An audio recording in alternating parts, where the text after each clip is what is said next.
E aí pessoal, tudo bem com vocês? Espero que sim. Bom, eu sou a Prof. Ana, professora Ana Paula Mendorfer.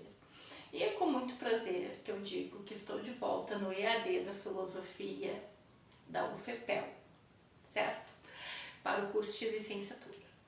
Hoje é a nossa primeira aula de Teoria do Conhecimento 1. Bom, eu quero indicar para vocês alguns livros antes de mais nada. O primeiro livro que eu gostaria de indicar é Dos Pré-Socráticos a Aristóteles, da Marilena Chauí, Companhia das Letras. Esse livro é muito bom, muito completo, vamos dizer assim. Tenho duas coleções para indicar para vocês, que é, primeiro, tudo que você precisa saber sobre filosofia, lá do Platão e Sócrates até os dias atuais, certo? Essa coleção é muito boa. Essa outra coleção aqui, 50 ideias que você precisa conhecer de filosofia, é muito bom. Tem de tudo um pouco. Entre os temas que a gente tem aqui, os conceitos, né? A Caverna de Platão, Penso Logo Existo, do Descartes, o imperativo categórico de Kant, sobre a defesa do livre-arbítrio, os direitos dos animais, que é algo bem atual, teorias de punição e a falácia intencional. Muito bom. Um livro que já está na bibliografia de vocês, que esse aqui é Epistemologia do Richard Fumerton, da editora Vozes, tá? Esse aqui não é tão introdutório, é introdutório, mas não é tão introdutório quanto os outros, mas ele é muito bom. E essas coleções aqui, tem essa coleção Passo a Passo, Teoria do Conhecimento, tem outras coleções, eu tenho várias, dicas de passagem, tá? Uma coleção inteira de livro de bolso, da Zahar Editor. E tem essa aqui, Compreender Platão. Compreender Platão tem Compreender Platão, Compreender Kant. Eu tenho, né, o Compreender Kant, tenho o Wittgenstein, tenho o John Locke, entre outros.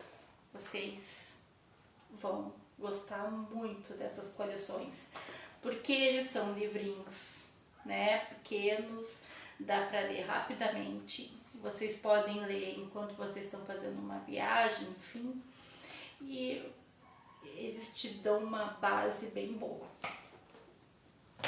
Bom, para começar, o que eu posso dizer para vocês? É bem complicado a gente definir filosofia, porque assim como outras disciplinas, tais como português e matemática, ela não tem uma ligação com aquilo que é com a praxe, né? com algo tão pragmático, com a prática. Embora ela paire sobre outras disciplinas, ela tem um caráter transdisciplinar, porque paira sobre outras disciplinas, é difícil a gente definir o que é filosofia. O que a gente costuma fazer? A gente costuma dizer que a filosofia é definida a partir da etimologia da palavra, que veio lá da Grécia Antiga, que foi o Pitágoras, que cunhou o nome, né? Que é amor ou amizade, ou saber ou a sabedoria. O Pitágoras, aliás, gente, que tinha uma escola pitagórica, né? Que trabalhava com questões esotéricas e que ele trabalhava muito a matemática, a geometria e a língua grega como um todo. E ele tinha nessa escola também vários alunos que não eram só alunos homens, isso é interessante, tinha muitas mulheres na escola dele, inclusive a sua esposa e as suas filhas. Aliás, dizem, né, o que tudo indica, os estudos do Pitágoras, que eram estudados lá na escola do Pitágoras, eles não tinham assim uma autoria específica. Tudo era assinado com o nome pitagórico, ou seja, com o nome do Pitágoras, né? Então, nesse sentido, a gente pode até pensar se o Teorema de Pitágoras foi feita só por ele mesmo. Daqui a pouco foi feita a várias mãos. Várias pessoas pensaram, teorizaram, né? Pensaram e depois foi fundamentada a teoria, vai saber. Então, gente, continuando, embora a filosofia não tenha uma prática tão definida, assim, vamos dizer assim, ou pelo menos que nem todo mundo enxerga, embora a sua utilidade seja essencial e seja muito evidente, pelo menos para quem estuda, ela tem os seus eixos temáticos principais, assim como o português, como a matemática, como eu já falei, como as ciências, geografia, história, enfim, como tantas outras disciplinas. Os principais da filosofia é ética, né, que estuda o agir moral e os princípios éticos, né, relacionado com costumes, com os hábitos que vem lá do ethos, do grego. Bom, vocês sabem, né, aqui no Ocidente, aqui nas universidades do Brasil, a gente estuda sob o ponto de vista a filosofia a partir do berço da Grécia. Isso não quer dizer que não existia filosofia no Oriente, claro que existia, mas a gente estuda mais sob o ponto de vista da Grécia. E aí a gente estuda aqui a ética, né, que é o agir moral, os princípios éticos, a metafísica, que estuda com a ontologia sobre a essência das coisas, sobre temas mais abstratos, sobre questões relacionadas a Deus, por exemplo, tá? A gente tem a lógica, que também é difícil de definir, mas a gente pode dizer que é a ciência do raciocínio correto. E a gente tem teoria do conhecimento, claro, não são só esses eixos temáticos, tem outros, mas esses são os principais. Depois a gente tem sub-áreas também. Mas para nível de introdução eu estou trazendo esses aqui. E aí a gente tem a epistemologia, que é a teoria do conhecimento. Por quê? A partir do nome aqui, a gente tem episteme, né, que é conhecimento, e estudo do conhecimento. Aí a gente estuda as possibilidades do conhecimento, a extensão do conhecimento, por isso que tem as várias correntes filosóficas que dizem como a gente pode conhecer as coisas e de que maneira a gente pode fundamentar esse conhecimento. Mas antes de falar sobre isso,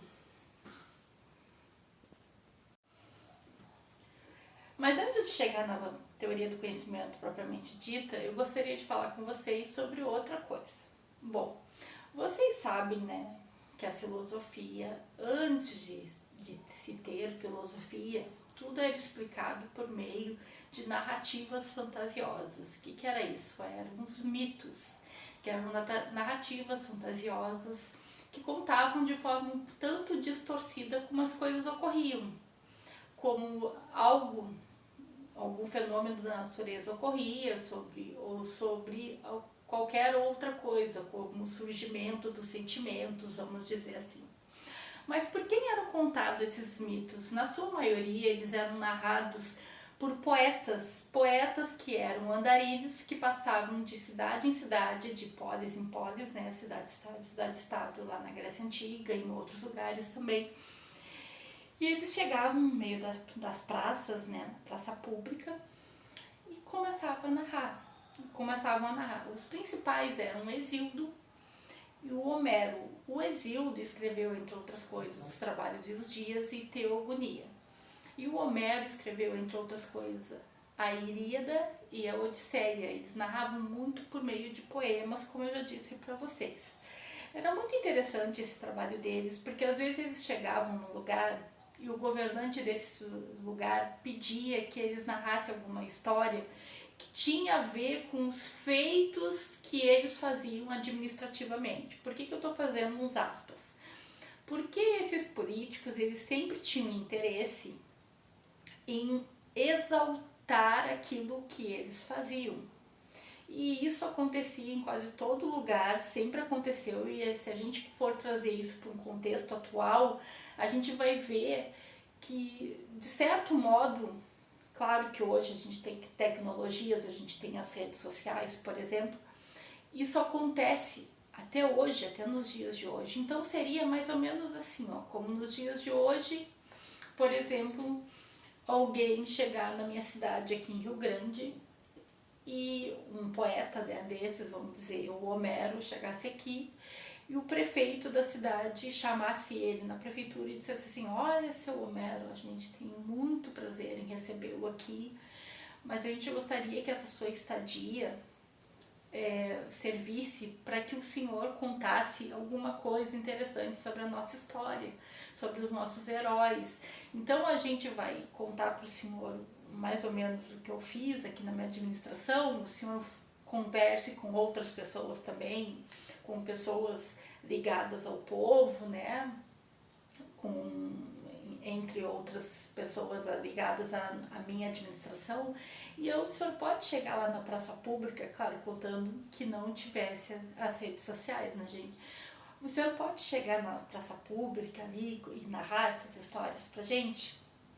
Nós iríamos ficar muito felizes e a gente ia ficar muito agradecido e nós poderíamos inclusive pagar, porque não é descartado que esses poetas ganhavam por isso. O que o Homero ia fazer? Gente, é óbvio que ele iria conversar, entrevistar as pessoas e iria saber mais sobre os heróis da cidade, independente se esses heróis se eram fabricados ou não, porque muitos acabavam sendo fabricados. Ele pegava ali a história crua e floreava um pouco. Então, os mitos de antigamente nada mais nada